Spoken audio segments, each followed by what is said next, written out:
Hello বন্ধুরা, কেমন আছো সবাই? আশা করি সবাই খুব ভালো আছো। তো আজকে যে মুভিটি এক্সপ্লেন করব সেটা দেখার পর তুমি হাসবে গ্যারান্টি, এবং সাথে প্রেমের গভীরতা সম্পর্কে জানতে পারবে।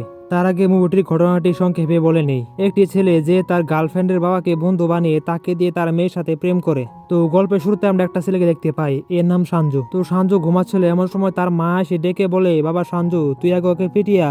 তো এখানে আমরা জানতে পারি সাঞ্জুর বন্ধুর বোনকে কেউ একজন বিরক্ত করছে, তো তাকে পিটানোর জন্যই সাঞ্জুর মা যেতে বলছে। তারপরের সিনে আমরা দেখতে পারি সাঞ্জু যাকে পিটাতে গিয়েছিল তার সাথে তার বন্ধুর বোনকে বিয়ে দিয়ে বাড়িতে নিয়ে এসেছে। তো এটা দেখার পর সাঞ্জুর মা জিজ্ঞেস করে, আরে তুই তো ওকে মারতে গিয়েছিলি, তাহলে ওর সাথে বিয়ে দিলি কেন? তখন সাঞ্জু বলে, মা, এই ছেলেটি ওকে সত্যি ভালোবাসে। তখন সাঞ্জুর মা জিজ্ঞেস করে, তুই বুঝতে পারলি কেমনে ও ওকে সত্যি ভালোবাসে কিনা? তো তখন আমাদের দেখানো হয় সাঞ্জু ওই ছেলের 3টা বেস্ট ফ্রেন্ডকে ফোন দিয়েছিল এবং জিজ্ঞেস করে, তোর বন্ধু কি কাব্যকে সত্যি ভালোবাসে কিনা? তখন সেই ছেলের বন্ধুরা বলে, সত্যি ভালোবাসে, এবং আমরা যখন আড্ডা দিই তখন মজা করে বাদ দিয়ে তুই শুধু ওর কথা বলতে থাকে। এরপর সাঞ্জু বলে, মা, একজন ছেলে যদি কাউকে ভালোবাসে তাহলে সেটা তার বেস্ট ফ্রেন্ডকে আগে জানা, তাই এই যে কাব্যকে সত্যি ভালোবাসে এতে কোনো সন্দেহ নেই। তো পরের সিনে আমরা সাঞ্জুর মামাকে দেখতে পারি। সেই সাঞ্জুকে বলে, তুই একটা চাকরি কর, তাহলে তোর বাবা মা খুবই খুশি হবে। এটা শুনে সাঞ্জু বলে, মামা, চাকরি করতে হলে তো আমাকে বাবা মাকে ছেড়ে দূরে চলে যেতে হবে। তখন বাবা মার কাছ থেকে দূরে থাকলে তারা উল্টো খারাপ থাকবে। এখন দেখো বাবা মা কতটা খুশিতে আছে।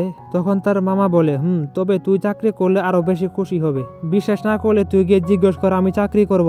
এটা শুনে তোর বাবা মা যদি রাজি না হয় তাহলে তোকে আর বলবো না। তো এটা শুনে সাঞ্জু তার বাবা মাকে যে বলে, বাবা, আমি হায়দ্রাবাদে একটা চাকরি পেয়েছি, আমি সেখানে থাকতে চাই। এটা শুনে তার বাবা মা খুবই খুশি হয় এবং বলতে থাকে, এখন দেখবো কে আমার ছেলেকে অকর্মা বলে। তো এরপর সাঞ্জুর বাবা জিজ্ঞেস করে, কিন্তু তুই হায়দ্রাবাদ থাকবি কোথায়? তখন সাঞ্জুর মা বলে, কেন, আমার বন্ধু বাসায় থাকবে। তো এটা শুনে সাঞ্জু প্রথমে রাজি হতে চায় না, কিন্তু তার বাবা মা রিকোয়েস্টে পরে রাজি হয়ে যায়। তো এরপরে একটা স্টেশনে আমাদের নায়িকাকে দেখানো হয়, এর নাম আন্নু। তো একটু পরে তার বান্ধবী একটা পানির বোতল নিয়ে আসে। তখন আন্নু বলে, কিরি, এত দেরি করলি কেন?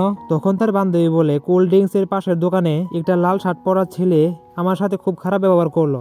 আজকাল ছেলেরা স্টেশনে মেয়ে দেখলে তাদের পাশে সিটে বসে পড়ে, এবং মেয়েগুলো যখন ঘুমিয়ে পড়ে তখন তাদের সাথে ডাইজেস্ট করে। আর শোন, ওই লাল শার্ট পরা ছেলের কাছ থেকে একটু দূরে থাকিস।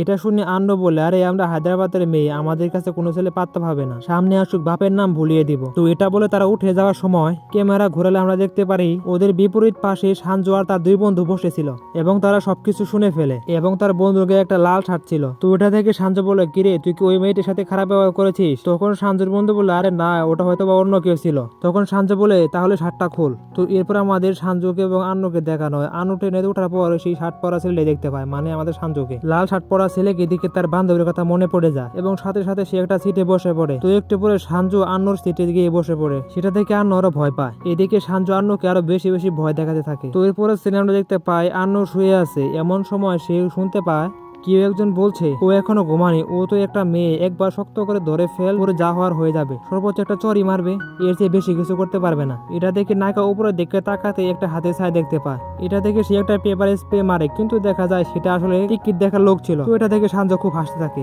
তো তারপরে সিনে আন্নু গাড়ি থেকে নামে এবং দেখতে পায় সাঞ্জু সেখানে দাঁড়িয়ে আছে। এটা দেখে আন্নু খুবই ভয় পেয়ে যায় এবং তাড়াতাড়ি কলিং বেল বাজাতে থাকে। তখন সাঞ্জু মনে মনে বলে, এবার বোঝা গ্রামের ছেলেরা কেমন। তো একটু পরে আনুর বাবা চলে আসে এবং আনুকে জিজ্ঞেস করে, কিরে, এত জোরে কলিং বেল কেন বাজাচ্ছিস? তো এটা দেখে সাঞ্জু চলে যাবে, এমন সময় আনুর বাবা সাঞ্জুকে ডাক দেয় এবং বলে, তুমি ঠিক বাসাতে এসেছো। এটা শুনে সাঞ্জু বলতে থাকি, হাই হাই, এখন কি হবে?